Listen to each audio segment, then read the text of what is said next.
now, everyone knows how big of a baseball guy that I am. And from the time, and I'm a big baseball guy, not just because of the Astros, because baseball, amongst all the sports I love, was the one I played from a young age and played throughout life. And back before the days when anyone even worried about whether you had any skill or not, going back to the days when little kids pick rocks and flowers in the outfield, one of the first things that you learn as a baseball player on defense is the ready position. You learn the necessity to be ready, not to be caught flat-footed. At a basic level, this means to shift, to have your weight on your toes, to be in a posture where you're ready to spring into action, depending on which way the ball is hit. But of course, as you mature as a player, it's so much more than a physical stance. Being ready is about analyzing before the ball is ever hit. How many outs are there? Where are the runners? Where is the tendency of this hitter to hit the ball? If it comes to my left, which base am I going to if it goes to my right? If this happens, all of the thinking is part of the readiness, so that when the ball is actually struck, you just spring. This is all part of what it is to be ready. As an outfielder, you learn, regardless of your first instinct to run at the ball, perhaps take a step back first. It might be hit harder than you think it is. You learn these, if you will, baseball virtues to overcome baser instincts to do something wrong. You train these habits to put you into a position for success. Now, this concept of the ready position, of course, is not unique to baseball. You find it in other sports and different variations of one's preparation, and of course, more importantly, well beyond the realm of sports and to other parts of life. For anyone who's participated in scouting, for example, what is the motto? Be prepared. The sense of being ready. To have all of it developed in time so when the moment comes, there is a readiness. That is not the moment to figure out, well, what now? There is a famous expression said, and many have tried to track down the origin. It gets used a lot in sports nowadays. It actually, one variation of it came from the realms of music. But there's an adage that when you're practicing to perfect a skill, you don't practice until you get it right. You practice until you can't get it wrong. It's the step beyond. The musical version was that amateurs practice until they get it right, but that's just the first step. The pros practice until their body and mind is so trained and aligned that they can't get it wrong. All of these are a way of speaking of a habit of excellence. Not excellence that comes from talent or giftedness, but a habit, a honed habit of excellence and readiness. For this reason, it's appropriate that our readings today speak of this theme as we celebrate this Veterans Day. And of course, for Veterans Day, we honor those from all branches who have served all branches of the armed forces. But here at the Co-Cathedral, particularly, we have a bit of a slight leaning towards the Marine Corps. I wonder why. One of the first people that people meet when they come through the doors of the church is someone who goes by the name of Gunny. In fact, so many of our folks here are in roles of service because that's all they know. Even beyond those sitting in uniform here, so many of your ushers, your liturgical ministers around here are men and women who have served, and therefore they have a habit of service that they have developed. But amongst the Marine Corps themselves, again, I asked you what the Boy Scout motto was. What's the Marine Corps motto? So whether you answered Semper Fi or Semper Fidelis, you're right. Semper Fi is the shortened form. Semper Fidelis. See, even the Marines speak Latin. Semper Fidelis, always faithful. Faithfulness. This is a word that has a sacred context for us, and indeed it is. But that word can take on so many connotations. Certainly, is this faithfulness lived out in the line of duty.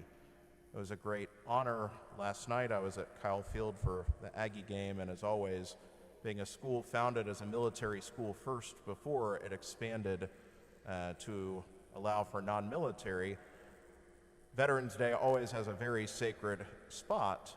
And so in addition to honoring all the veterans, honoring all those who had died, or if you go to A&M, you're just surrounded with memorials of those who died in past wars.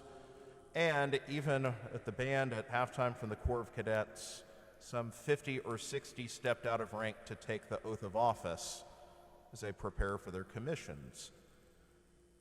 That is a form of faithfulness. Faithfulness to country, faithfulness to fellow man. But there's something more than just duty that's involved there.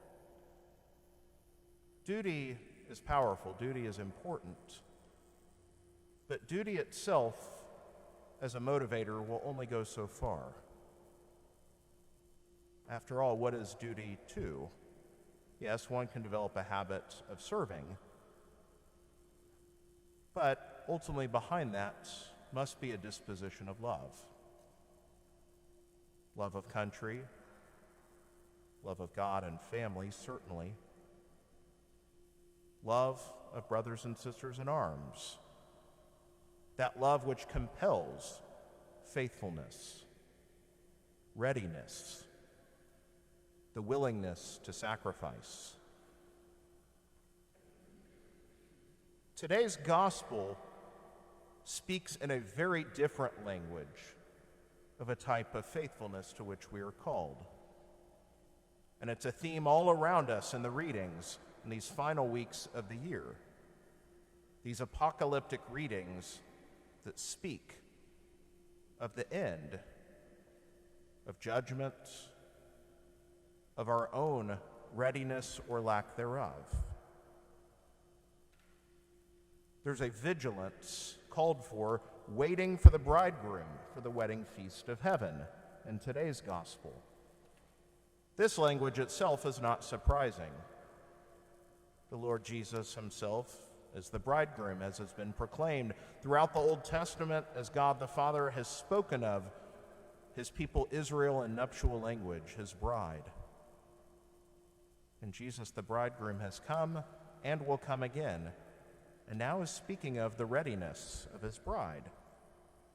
And so, the virgins that are waiting for the bridegroom are waiting in response to this bridegroom. In case we're wondering, yes, there's a division amongst the two groups, but all of them are amongst the so-called faithful, as we would use the term. None of these virgins are non-believers. All of them think of themselves as devoted to the bridegroom. 5 are ready, 5 are not. What's the difference? Today's gospel, the difference is in the image of oil for lamps, which some have in plenty and others are lacking. While passages such as this are full of layers of interpretive meaning, the Church Fathers always latched on the image of charity as the oil in these lamps. Is there enough love to keep the lamp burning brightly? Or will the lamp go dim and eventually go out? Like so many things, love is a habit. It's a habit of action, not a feeling of affection, not a longing, not an idea, but love is a committed action that is habitual. To long for the good of the other at expense to self, practiced over and over and over again to the point when we can't not do it. Not just that we've done it once, not that we practiced until we got it right once. A habit of love built to where we can't get it wrong. Will our lamps keep burning? If we're standing there out in the woods at midnight with a lamp out of a sense of duty and nothing else, if we're in a pew at church every Sunday out of a sense of duty, because that's what we're supposed to do, that's good, we're here. But is that enough to keep the lamp burning until the bridegroom comes? Or do we need the habit of love? Not occasional love. A love that is perfected in us, a love that is exercised in all that we do, so that we come so disposed that we can't do anything else. That, my brothers and sisters, to me, is a definition of being always faithful. As the gospel tells us, we do not know the day or the hour. We don't know when the ball is going to be hit at us on the baseball diamond. Out of hundreds of pitches thrown in a game, perhaps only one will come my way, but I don't know when it'll be. I don't know when I'll suddenly need to render aid or make my compass work out in the middle of nowhere like a scout. You don't know when the danger will come, when a nation will be in conflict or the innocent will need defending. We don't know the hour, but we're told to stay awake, to be ready, to be prepared, to be vigilant in love, to be semper fidelis.